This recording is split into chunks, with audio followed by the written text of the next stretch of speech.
বড় বড় কারখানাগুলোতে মেশিন বন্ধ হচ্ছে। কারখানার গোডাউনগুলোতে স্তূপ হয়ে রয়েছে রপ্তানিযোগ্য পণ্য ভর্তি কার্টুন।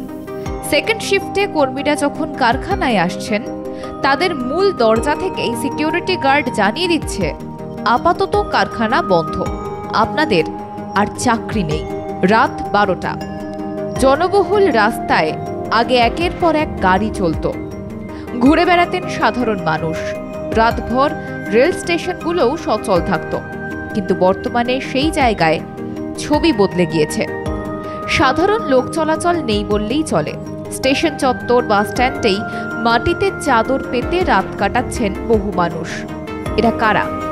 হ্যাঁ, গত 2রা এপ্রিলের মহাবিপর্যয়ের পর বহু শ্রমিক এখন রাস্তায় দিন কাটাচ্ছেন। এই ছবি বাংলাদেশ, কম্বোডিয়া, ভিয়েতনাম বা ভারতের নয়, ছবিটা চীনের। হ্যাঁ, ঠিকই শুনছেন, ছবিটা চীনের। চীন আমেরিকার বাণিজ্যিক যুদ্ধ এক চরম আকার নিয়েছে। 2রা এপ্রিল থেকে দিন যত গড়াচ্ছে, চীনের সাজানো গোছানো অহংকার পরতে পরতে দুমড়ে মুচড়ে যাচ্ছে। 245% ট্যারিফের চাপে দেউলিয়া হয়ে গিয়েছে প্রায় 4 লক্ষ স্টার্টআপ কোম্পানি। শুধু এপ্রিল মাসের পরিসংখ্যান বলছে, উৎপাদন বা ম্যানুফ্যাকচারিং ক্ষেত্রে প্রায় 2 কোটি কর্মী চাকরি হারিয়েছেন। পরিস্থিতি এতটাই করুণ যে চীনা কমিউনিস্ট পার্টির সাজানো বাগান ছারখার হতে বসেছে। আর সেই ছবি ধীরে ধীরে সামনে আসতে শুরু করেছে। চীনের সোশ্যাল মিডিয়ায় ঘুরে বেড়াচ্ছে সেই সমস্ত ছবি। বিনাশকালের ইঙ্গিত। ক্ষমতায় আসার আগেই ডোনাল্ড ট্রাম্প বেশ কিছু ইঙ্গিত দিয়েছিলেন। তার প্রতিশ্রুতি শুনে গোটা বিশ্ব দ্বিধা বিভক্ত হয়েছিল। নির্বাচনে জয়ী হওয়ার পর ট্রাম্প যা করেছে তাতে বিশ্বের অর্থনীতি একদম ভিন্ন খাতে বইয়ে দেওয়ার ইঙ্গিত দিয়েছেন। My fellow Americans, this is Liberation Day, waiting for a long time. April 2nd, 2025 will forever be remembered as the day American industry was reborn, the day America's destiny was reclaimed, and the day that we began to make America wealthy again. চলতি মাসের শুরুতেই ছোট থেকে বড় একাধিক দেশের উপর tariff বোমা পড়েছে। যদিও 48 ঘন্টার মধ্যে আবার মলম লাগাতেও দেখা যায় ট্রাম্পকে। এক ধাক্কায় ফ্ল্যাট 10% ট্যারিফ নামিয়ে আনেন তিনি। কিন্তু আমেরিকাকে হুঙ্কার দিয়ে ফাঁদে পড়ে চীন। তারা বলেছিল এর শেষ দেখে ছাড়বে। কিন্তু মাস শেষ হওয়ার আগেই চীন ট্রাম্পের সঙ্গে ব্যাক চ্যানেলে কথা বলে সমঝোতার চেষ্টা চালাচ্ছে। শি জিনপিং ঘোরাঘুরি করলেন দক্ষিণ পূর্ব এশিয়ায়।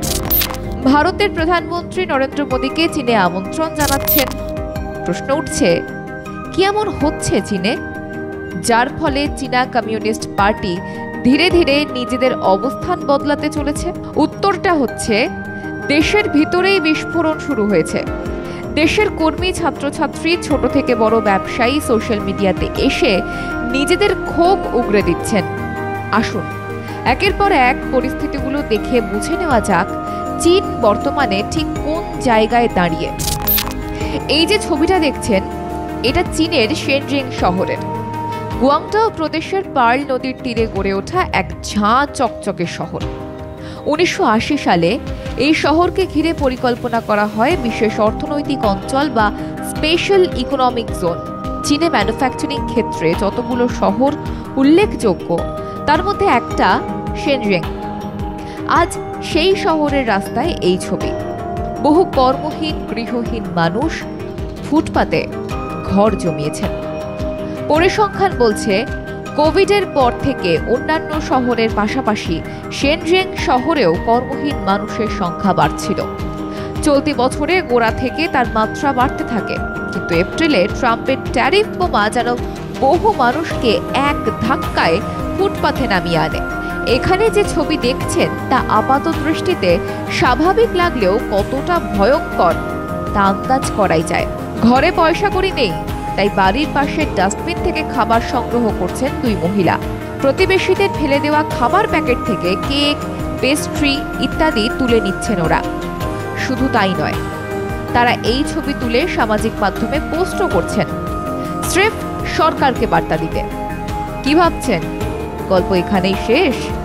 না, কলেজ বিশ্ববিদ্যালয় থেকে সদ্য পাশ করা ছাত্রছাত্রীদের সঙ্গে ঠিক কি হচ্ছে দেখুন।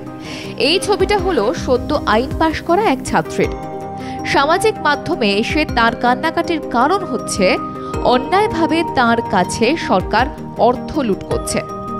এই ছাত্রী আইন পাশ করে ইন্টার্নশিপে যোগ দিয়েছেন। তিনি মাসে পারিশ্রমিক পান ২৫০০ ইউয়ান, কিন্তু সরকার সোশ্যাল সিকিউরিটির নামে মাসে ১৮০০ ইউয়ান কেটে নিচ্ছে। ফলে তিনি হাতে পাচ্ছেন মাত্র ৭০০ ইউয়ান। সরকার নিয়ম করেছে সোশ্যাল সিকিউরিটির টাকা না দিলে ট্রেনি আইনজীবী হতে পারবেন না।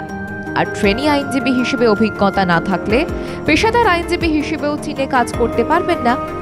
অর্থাৎ সদ্য আইন পাশ করা ছাত্রছাত্রীদের পেশাদার আইনজীবী হিসেবে স্বীকৃতি পেতে হলে আর্থিক শোষণের মধ্যে দিয়েই যেতে হবে।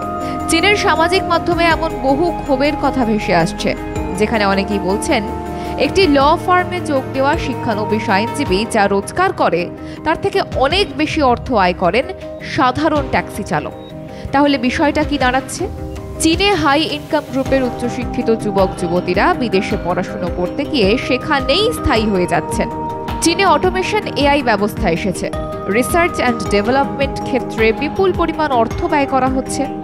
কিন্তু চীনা কমিউনিস্ট পার্টির সাজানো বাগানের মতো শোষণ নীতি দেশের যুব সমাজকে ধ্বংস করছে। একটা সময় ছিল চীনের শোষণের কথা শুধু শোনা যেত, দেখা যেত না। দেশের নাগরিকরা কি অবস্থায় রয়েছে তা কেউ জানত না। চীনা কমিউনিস্ট পার্টির সরকার জানতে দিত না। কেউ কিছু বলার চেষ্টা করলে তাকে নিরুদ্দেশে পাঠিয়ে দেওয়া হতো। এমন বহু মানুষ সরকারের বিরুদ্ধে কথা বলে উধাও হয়ে গিয়েছেন। কিন্তু এখন মানুষ নির্ভয়ে সোশ্যাল মিডিয়ায় মুখ খুলছেন।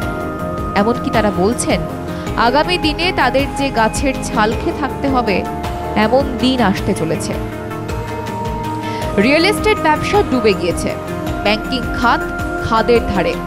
দেশের অর্থনীতির প্রধান স্তম্ভ উৎপাদন খাত ট্যারিফের ধাক্কায় নাভিশ্বাস তুলছে। সার্বিক দিক থেকে বিচার করলে সে দেশে বেকারত্ব বাড়ছে লাফিয়ে লাফিয়ে। আর দেশের বড় বড় শিল্পপতিরা তারা তো আগেই দেশ ছাড়ছে, নয়তো ছাড়ার কৌশল খুঁজছে। অনেকে মনে করছেন চীন এখন টাইটানিক জাহাজের মতো ডোবার কিনারায় রয়েছে। আর বাংলাদেশ পাকিস্তানের মতো কিছু দেশ এখনো চীনের ডুবন্ত জাহাজের পালে চড়ে বিশ্বজয়ের স্বপ্ন দেখছে। ব্যুরো রিপোর্ট, মাধ্যম।